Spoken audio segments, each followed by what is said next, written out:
Hello, everyone. I'm Anna Brown with Living Joyfully, and today I'm joined by my co-hosts Pam Lurikia and Erika Ellis. Hello. Hi. Hello. Before we get started, I wanted to encourage you to visit the Living Joyfully shop. There you'll find all of Pam's books, our growing catalog of courses, and you can join our online community and also book coaching calls with us. We are really having fun creating this one-stop shop to support you as you navigate relationships with your loved ones and deep dive into your unschooling journey. You can follow the link in the show notes or just go to livingjoyfullyshop.com. So today we're going to be talking about deschooling. It seems that lately it's kind of popping up again, and it's a word that's maybe reaching a bit of a wider audience as people start to pull away from traditional schools, really for a variety of reasons. But people have questions about it. So we thought it would be helpful to talk about it again. And I know we've talked about it before, but just keep digging in about, what it looks like, what it can help us with, how it's an ongoing process. So I think we all have a lot to say about this. But Erika, would you like to get us started? I would, yes. So I think deschooling really has become kind of a buzzword in homeschooling and alternative education spaces. As people are really looking at the ways that school isn't working for their children, this word comes up. And most of the time, the word deschooling is referring to a process of examining schoolish assumptions and beliefs and questioning those. So kind of getting out of a school mindset, as well as decompressing and healing from any time that has been spent in school. And I'll give you a couple of examples of schoolish assumptions and beliefs that you might start to question during deschooling so that you know what kind of things we're talking about. So like believing that learning can only happen in a classroom, or that reading has to be happening by a certain age, that children need to be around a bunch of other children their same age, that mistakes are to be avoided, that grades are the most important thing, that everyone should be following the same educational path, that you can't be successful with college, that children have to be made to do things that they don't want to do, and that there are certain topics that they need to learn at a certain age, or even that children need to be taught in order for them to learn. And so you can see just by, listening to those that these are major mindset shifts that are happening. Deschooling is a mental and physical transition away from school for us as parents and for our kids, and all of the thought processes and choices that are wrapped up in that transition. And I know that today we want to dive into a few important points about deschooling. First, that it looks different for children and parents, and we can explore what that can look like. And we also really want to emphasize, like Anna was saying, that this is not a one and done checklist kind of thing where you could check it off. Anytime a belief comes up or a new phase in our child's life comes up, more deschooling can happen. I heard a question recently that was something like, is it okay if I feel like we need to go back to deschooling? Is it okay that our life is still looking like this? And I think, the mom was really referring to the amount of time it seemed to be taking for her child to decompress and heal from his time in school. It seemed like he wasn't interested in the usual things, which is just so common. And so I think it's valuable to envision deschooling not as a phase with an endpoint, and to really sink into allowing that transition to take the time it does, and be ready to question your beliefs and give plenty of time and space for healing along the way as things come up for your family.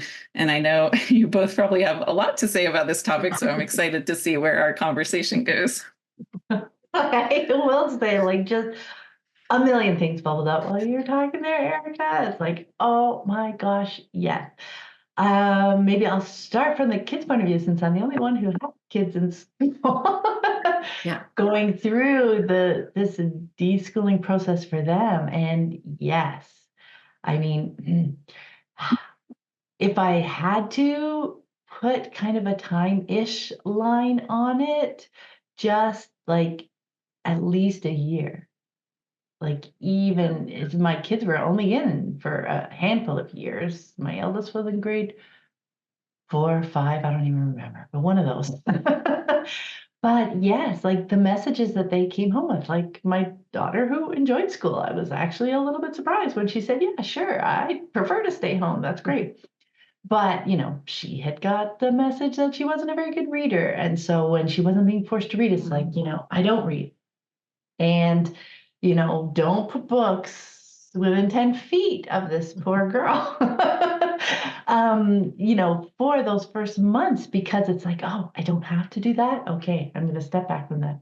And I mean, I wrote a whole article, we'll link to that, about her journey with reading. And it was at least like to watch her step back for that and then to come to it herself was super fascinating and interesting, to the moment when she's like, I'm a bookworm.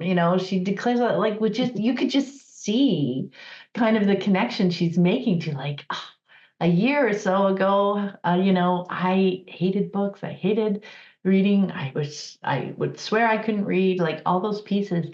But to give her the space to come to that, a lot of deschooling in there. Same with my son. His challenge was writing, and I remember when he picked up a pencil, and it was like at least a year after he left school. He's like, I haven't written by hand in like ages. And it was a choice to finally pick it up. But so much trauma and crap all wrapped up in that, from his school experience.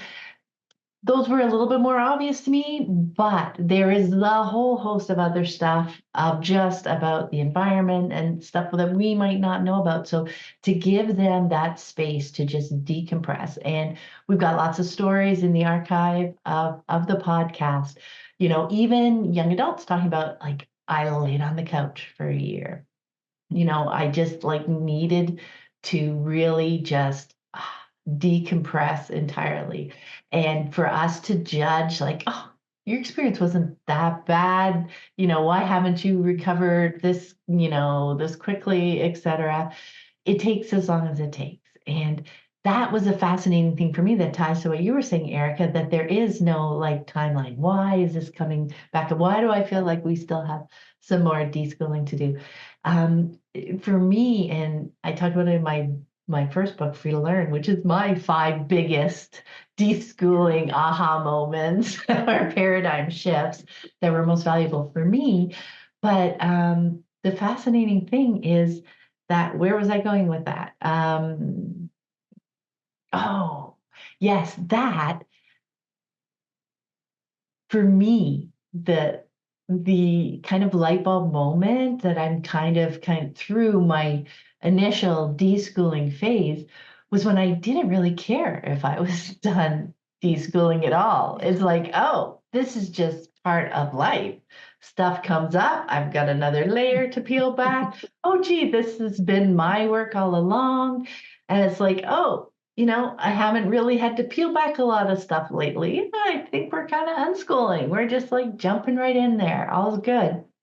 But it no longer was that checklist, another school mindset to work through, right? It's like, Yeah. oh, we need to do this and this. And, I can say I'm an unschooler when my deschooling's done, like all those messages that it's like, oh, that's what you're going to be shedding for the next little while.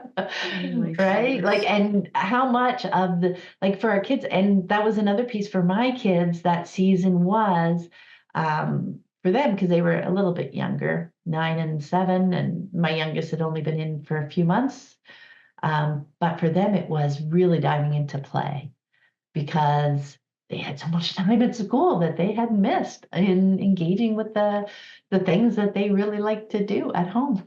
And I call this in my journey book kind of the belly of the whale transition, because we really cocooned at home, for probably at least 6 months to a year, just like regrounding ourselves, just decompressing from all the, we got to be out there, we got to do things on everybody else's timetable, just kind of exploring what our timetable looked like. I thought we'd be out doing all these things because we can now. But no, really, just to just decompress and just sink into the things that we love to do, while I was also peeling back all these layers. I didn't even realize how many questions, things that I had just absorbed of, this is the way things are. So I know we have all, I'm sure, suggested many times, when you come to unschooling or you decide, what, I want to try out this thing, to really give it that window, give it that 6 months to a year. Like, nothing's going to happen that after a year and a half, 5 years, your kids can't go back to school. Like nothing like that. Not to think of it as this is an end all, a life decision that we're making, to take the kids out of school. This is just something we're trying out, but give it that window. Give yourself and your kids that window to decompress, to do some serious deschooling and just explore what does life look like instead, right? Yeah. I mean, I think it's so huge because my kids never went to school. And so I would say what my experience with deschooling is much more about me, but I think it really fits for everyone, whether you're taking your kids out or not. So much of it is about our own journey because I was in school for a very long time and really I didn't have a bad experience, whatever. And I absorbed these different things from it. But like that checklist what you went through, Erika, it's just like there's so many things that we don't even realize that we've absorbed and taken in as the one way, the only way. And so while I was able to see my kids really just, exploring, learning, all of these pieces, I found for me there was layer after layer after layer that would bubble up for me. And a lot of times it would be maybe a transition age or something, some kind of milestone that passed that looks a little bit different when you're not in school or when you're not in certain environments that I would be like, okay, what's bubbling up for me here and have to do that work to pause and lean back into my kids, look at what they're doing, look at our life, as it is versus how it's comparing.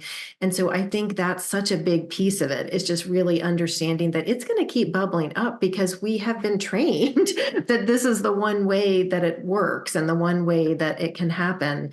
But wow, when you can open that up even just a little bit, you see your kids healing, you see your own healing, you see generational trauma healing. Like it's just so powerful to just give that space. Like you said, Pam, just don't put anything on it. Just give it some space.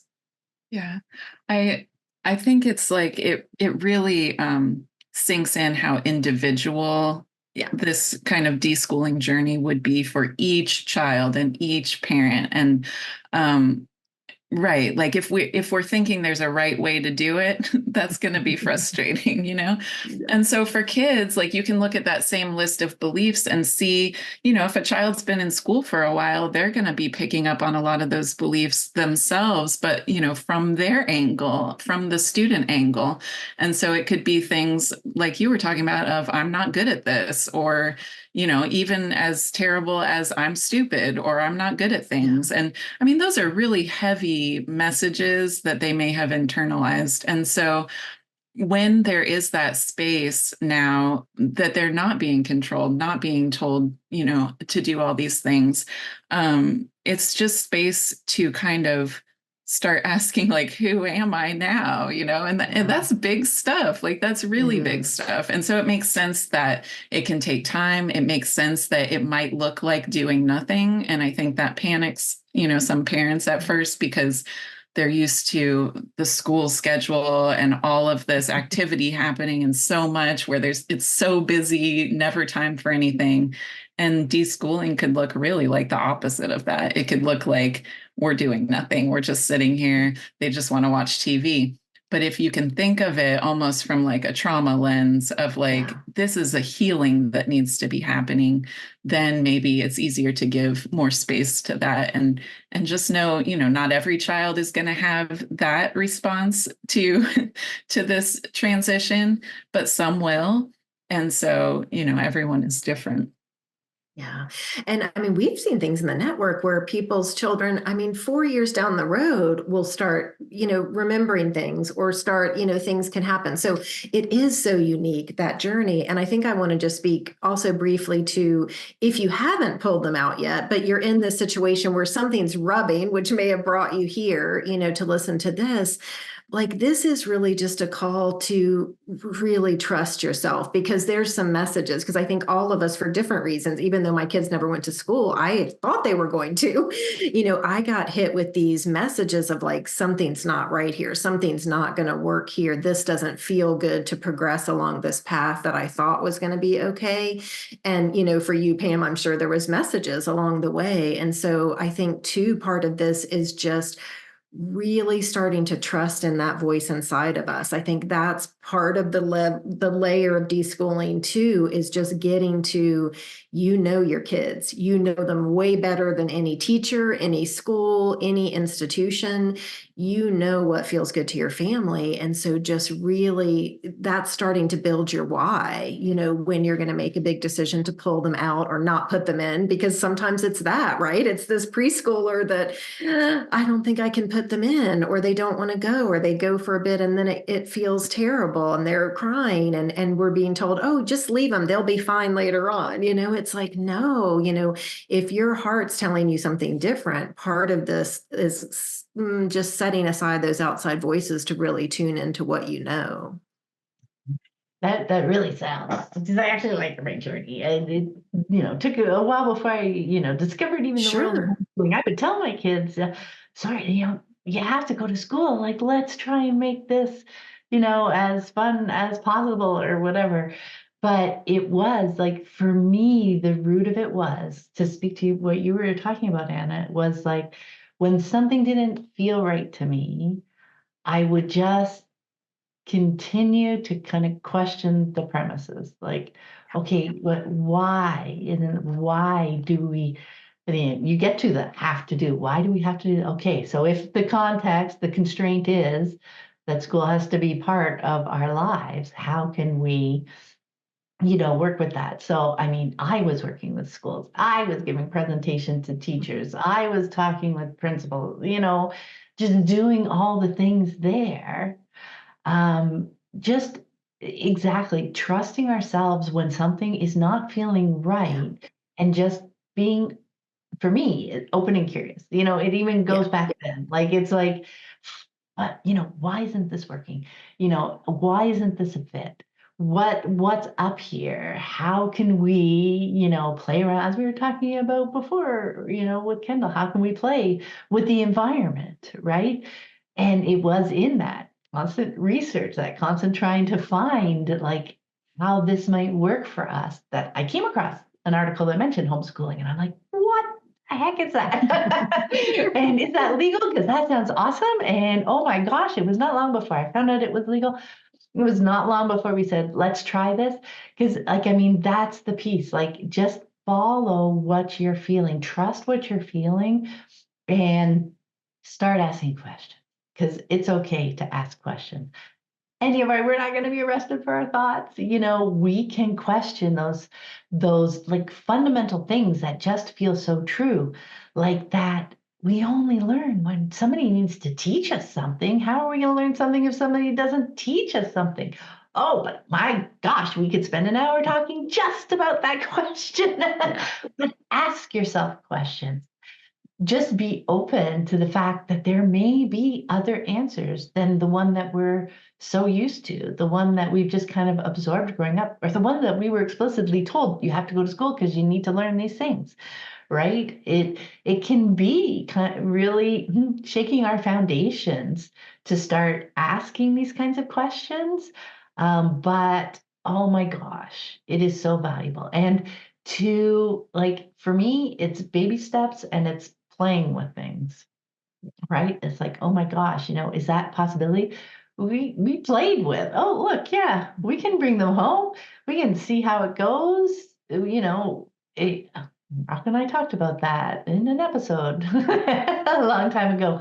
But that is the really interesting thing. Like, when something doesn't feel right, just keep at it. Keep trying to figure something out. When something's not working for anyone in our family, for any of our kids, just keep diving into that and learn more, and just grow your own web of understanding about what's going on. It's just, it is a very interesting journey. And yeah, I love that little to the call to adventure. Like, what is it that's just not sitting well for us, and what can we do about that? Right. Yeah, Cool. I like how you describe yours as like being playful and taking these little steps. Because for me, it felt like it felt more like just whooshing along, this kind of knowledge explosion and all this the big mindset shifts that happened for me in kind of those beginning year when I first started reading about unschooling. And so it didn't feel slow in my mind or like I was taking baby steps, but right, it's just like this, it's a different, that's why it's the unschooling journey. It's a different thing that maybe gets us to start thinking about it. And so in my case, it was that feeling of like, I don't think I can put this child in preschool. Yeah. That's step one. Like, what happens next? And right. And so I think that deschooling phase, like if we can think of it like that, if we can give ourselves space to be learning without worrying about all the little details, like how's it going to turn out and what do I need to be doing, and like all of getting ourselves worked up in that question that I hate, which is it all going to work out? And just trying to stay in the moment, with our process and letting our kids have their own process. Like so much goodness can come from that deschooling phase, I think. So much learning, so much more connection, so much more trust. But right, it's gonna take that kind of putting your worrying, thinking brain, like all of that kind of stuff to the side a bit, to give all of the family members space. Right. And I think acknowledging too that it is a big step. It's a big step to kind of step out of the norm and the whatever, because when you said that, well, I don't like it either, the is it all going to work out kind of thing. We don't know that about school either. And if you're getting messages that something's not working for your child in school, it's probably leaning on the side of there's going to be problems down the road. But I think why people stay is but that's what I'm supposed to do. There's maybe some safety in thinking it's not all coming to us. And so that's part of the deschooling too, to realize they're on their own unique journey. Like it's really is about keeping focused on the moment and what's in front of you and what does this child need in this moment and what do you need to heal and to reconnect. And for us, it's the priority is always the relationship. So we'll always come back to that when we're talking about it. But I think just give yourself that space and not walk too far down that road, because like you said, Pam, it could be 5 years and then you go back into a more formal or environment of school or something else. And there's no right or wrong way, no one path. But I think the more you tune into your inner voice, like that's going to lead you and your child just, again, to keep that connection strong, to get the most out of whatever the experience is. So just listen to those niggling pieces. But I do just want to acknowledge, I get it. That's why we're here, with why we have a network that supports people, because it is a little scary to step outside of the norm, more so for some people than others, depending on your whole family situation, the support you have in your life. So yeah, it's interesting to think about, and just baby steps and taking the leap. Sometimes it's taking the leap. Either way, it's okay. Oh yeah, it depends on what lens and framework you're thinking about Right. it, because it does feel like a huge leap. And okay, so many things. I think we didn't remember them all. First, well, okay, let's go back to that question. I remember one of my big kind of aha moments or paradigm shifts while I was deschooling was from that question, is it all going to work out? To like, oh, if I focus on this moment in front of me and we work through this moment in front of me, and then we have another moment and we work through that moment. It's like, oh, but we are just compounding a bunch of moments in which we worked through things. So we will just continue to do that however long into the future I want to worry about it. Yeah. So that really helped me get back to the moment rather than tripping into the future. So, well, okay, so if I want everything to work out in the end, well, darn it, I better make this moment work out. Now, another piece that bubbled up is I remember so much the journey of deciding to take the kids out of school, and how, oh my gosh, finally when I took them out, it felt like, okay, phew, we finally decided. We made this big leap, and it felt like that was the end. We're done now. Right. But literally, that's like the start of the deschooling. It's like, oh my gosh, there is actually so much more. This is actually basically kind of the call to adventure that, okay, Right. we're homeschooling now. Again, keeping it light enough that it's like, oh my God, I have committed to my kids being home with me for like their entire educational career, or however you want to frame it at that time. But so when you can take that pressure off, and the weight of expectations that we can put on ourselves. But yeah, like even though we feel like, oh, we're done, we finally decided, we did the thing, yay, we can live now. It's actually the beginning of the journey. Like I think that was another kind of, a realization along the way. So fun, but yeah.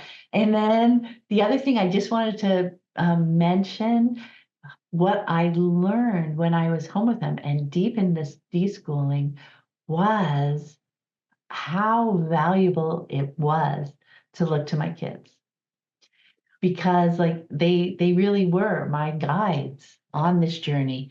Because yes, I talked about some of the messages that they had absorbed and that they were deschooling through, but with this space now to be themselves, to choose what they're doing, so much that I saw in action with them, eventually I was like, oh, but I could do that too.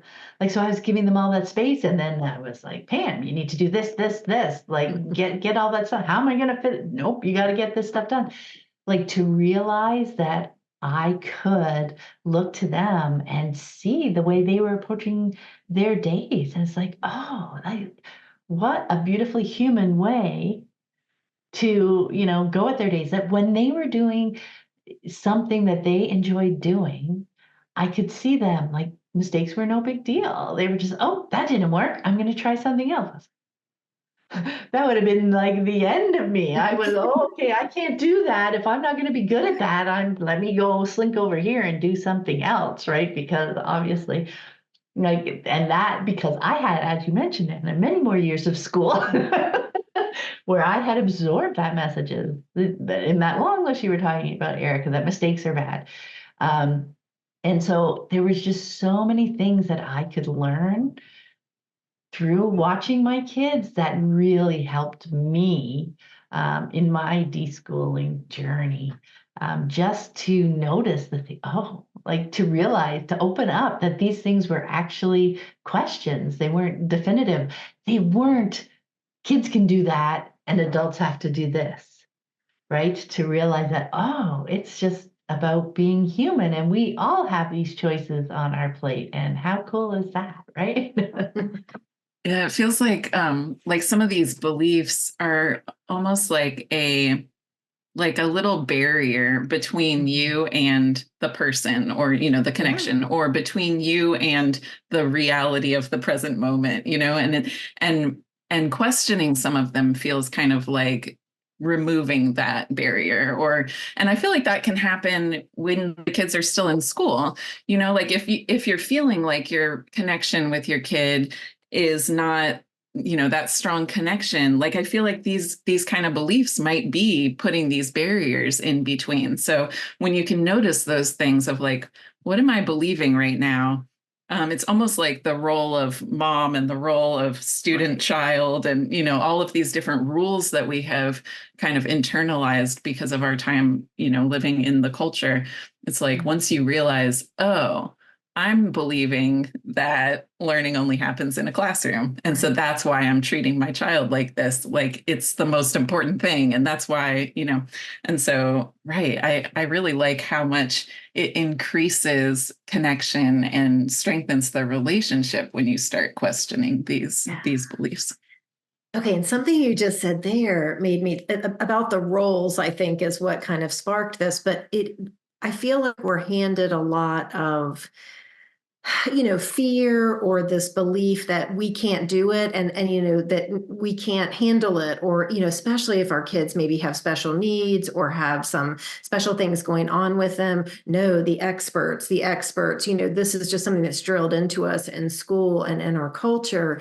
And so again, I think the call for me is to I'm with this child 24/7. Like I know, and I can get resources and I can bring other things in, but I just always watch for if someone's trying to separate you in that way, trying to say that you don't know your child or that, what, oh no, they can push through that because they need this thing, and so just watch for that messaging because I think it's so strong. And so a big piece of this deschooling, I think, is like owning our agency, kind of taking back, like, wait a minute, I do know who I am. I know who my child is, and I'm going to advocate for them. And again, whatever that environment is, whether they stay in an environment that's in school or not, it can really change things. But like you saw, Pam, you can go into that environment and try to advocate, but it just has its own set of, rules. And if you don't fit right into that, it can be really hard for kids.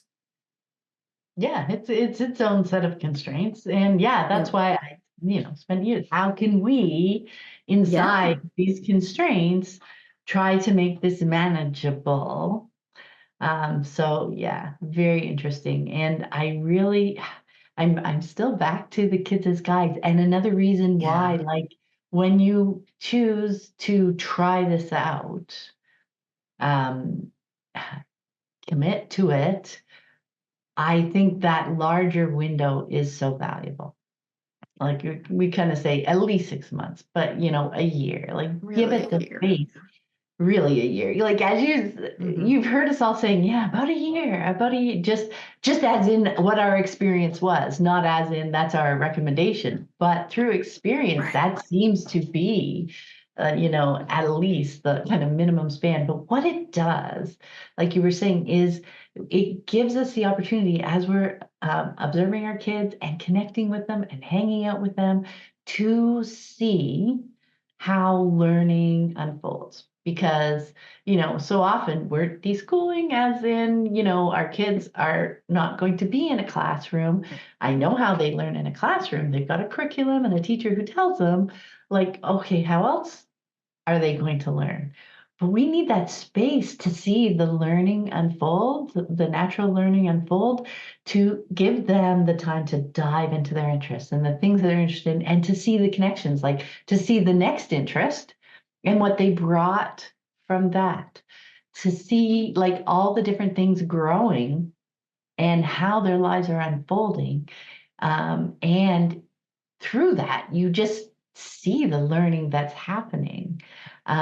So you need the space for that it helps you kind of trust the process. It helps you understand the process. Like you can, Kendall talked about it too. You can read the books and you can understand it Yeah. intellectually, but what a world of difference when you actually see it unfolding with your own children. Like that is just a deeper understanding because you've got more connections now. Like I had these three things that made sense from the book or from the group wherever, but then to be able to add context to that from your own life is it really solidifies it. It becomes a truth, right? That is part of the deschooling process as well, is to like, okay, this all makes so much sense to me, and I'm going to embrace this and jump in. And now let's actually see how it unfolds for our family. Because that's the other really fascinating thing is in a classroom, everybody kind of needs to adapt to the Yeah. classroom process, right? They have their procedures, they have their methods, and we need to adapt to that. Whereas when we're unschooling, we have that space. We don't have 30 kids. We've got our handful of kids, and we all of a sudden see how different each child is. And that is another beautiful part of the deschooling journey is to see what learning looks like. Like, how do they like to learn something? When they have an interest, how do they dive into it? How do they deal with like frustration? That's a fascinating thing. The one of I think you mentioned, Erica, like they won't do hard things, right? If we don't make them Mm. do things, right? Oh my gosh, when your kid has the space to do the things that they are actually interested in, you will see them hit hard things. You will sometimes see them move on to something else completely. You will sometimes see them push right through as hard through tears and frustration and anger and all the pieces and still go at it. Like, oh, it is just beautiful to see how different it is for each child. And again, then you start to apply that to yourself too. It can look completely different for me, my partner, it just kind of opens your eyes to humanness, I think. Right. It feels more like seeing, like getting to know your child as who they are rather than kind of seeing them through this, you know, school lens or student lens or like, the deficit focus and all the kinds of things that going to school makes us focus on. And just thinking about like the fun of all that, I was thinking like deschooling also can be super fun. Like I know sometimes you talk about when they first leave school, like just think about it as summer vacation extended, just keep going with that kind of mindset because it's like if school didn't exist, what would you do? What are the things that are fun to do together? What are the things that would make you feel more connected? What are the things that your child has been just waiting to be able to do and hasn't had the time to do? So all of that can actually be really fun. There is this, there's the healing and there's the all this mental, the thinking work that happens. But there's also just the fun and love of like getting reconnected and actually just doing the things that you all love to do. And that actually reminds me, yeah, sorry, but that just reminds me of like maybe what you were talking about with the woman who asked the question. Like sometimes we're kind of like, is this okay? Like, we're having too much fun. Is this okay? And it's like, yes, it's okay. So I do think that's a piece of it. And yeah, that's exactly it. Like, I said we were cocooning, and like for many people, that image would be somber and, oh, they're not going out and doing things. Oh my gosh, they need to recover quickly. Yet, holy bananas, that was a lot of fun. We had so much fun. We learned so much about each other. We just had fun doing things together. And yes, thanks for the reminder. Yeah. You know why that extended summer vacation came? Because they left in March break. So it was a school holiday. They were home. And I'm like, okay, if we're going to do this, they don't even need to go back. Why do they have to go back and finish the school year? And Rock was like, yeah, that's true. So we went and asked them and they didn't. So, and then that's what helped me. It's like, okay, think of it as an extended summer vacation. We don't need school stuff or anything, right through to the fall. I'll worry about back to school season when that time comes around. But that was a long enough stretch that yes, like we were in it. We were enjoying ourselves, even if it didn't look anything at all like what I thought it would the day that I went around and asked them if they would rather stay home. Like, I just learned that you actually don't have to go to school.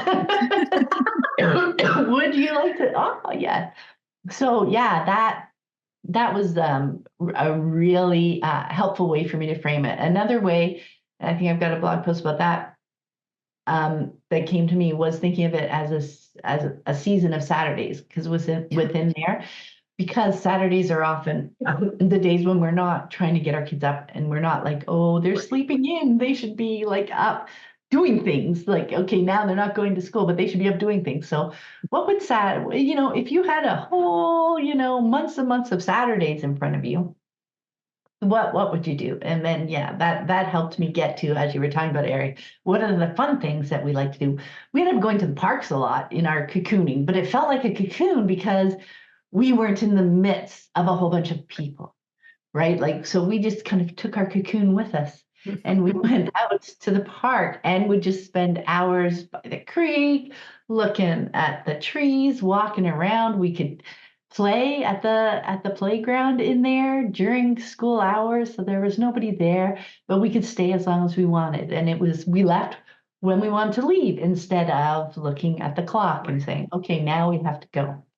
So yeah, whatever metaphor works to help you just release the expectations that you're putting on yourself and then through that putting on your kids. And because when I was worried and looking for things, I wasn't as able to observe them and see what they were doing, right? Because I had that lens, that barrier between us, that I was looking for what I thought it should look like. I was kind of looking for them to say, oh, I want to learn some spelling words. I remember that was that was when I was like, oh, but spelling. Oh my gosh. But that all worked out. But that's when the pieces come up for us, right? But unless we're watching them in action and we're seeing them like writing when they want to write. Like, so for my son, as my eldest, as I mentioned, it was not handwriting, but oh my gosh, he learned to type really fast, really quickly when he wanted to communicate online, right? So, but if I was always looking for the handwriting, because that was an issue before, so I need to, take special care with that thing, I would not have noticed and realized, oh, communication's the kind of important thing, not whether or not he's handwriting it. And look, he's being able to chat with people. He's getting his ideas across. He's picking up things from others who are writing to him, etc. I could open up my view because I was looking and able to look at them more clearly and just see what they're doing.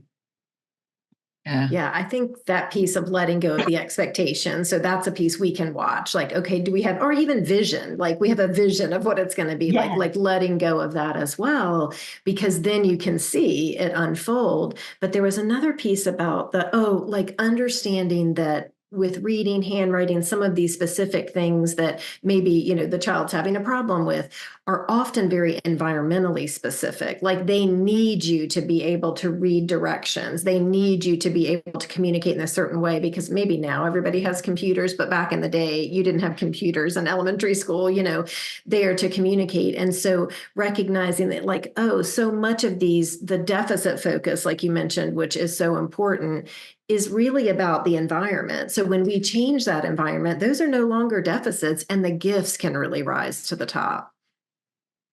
Yeah, totally. I think all right. Well, this was fun. Yeah, go ahead, Pam. I was just going to say gifts are the perfect way to think about it. Yeah. Like, so instead of going in with that, what is it that they are having a hard time with, and I need to focus on helping them versus looking for the strengths and the gifts and the different ways, back to people are different, kids are different, the different ways that they still do things, still are totally capable of doing things. They don't need those specific skills. Those were very much environmentally related. Anyway, yes. Yeah, right. And go ahead, Erika. Like just thinking about, I think one of the tricky things about deschooling is if you're constantly looking for that, like what you were talking about, Pam, like they're going to ask for the activity that looks like school again, like I'm just waiting for things to just kind of naturally start looking more like school again. And so I don't know. Yeah, that if we can look for different things instead, that would be more fun. Right, definitely. All right. I love that. Thank you so much, both of you, for diving into this. It was fun to just kind of, I don't know, take a look back and to just see, how it still applies to so many things. And just appreciate everyone that's listening today and hope that you found it helpful on your unschooling journey or just your journey in general. So, and I do want to say, if you enjoy these types of conversations, we love talking about it in the network, the Living Joyfully Network, and also just when you're taking that leap and it feels a little scary, it is nice to have a community around you of people who have done it, who are maybe a little bit ahead of you on their journey, who are right there with you. That can just feel so good to be around people that understand the words that you're saying, understand what you've been through with your kids. So we just really encourage you to check it out. We have a lot of fun there and I really enjoy it. So you can learn more about that at livingjoyfully.ca/network. So we hope to see you there. And yeah, just appreciate everybody. Thank you. Bye. Bye.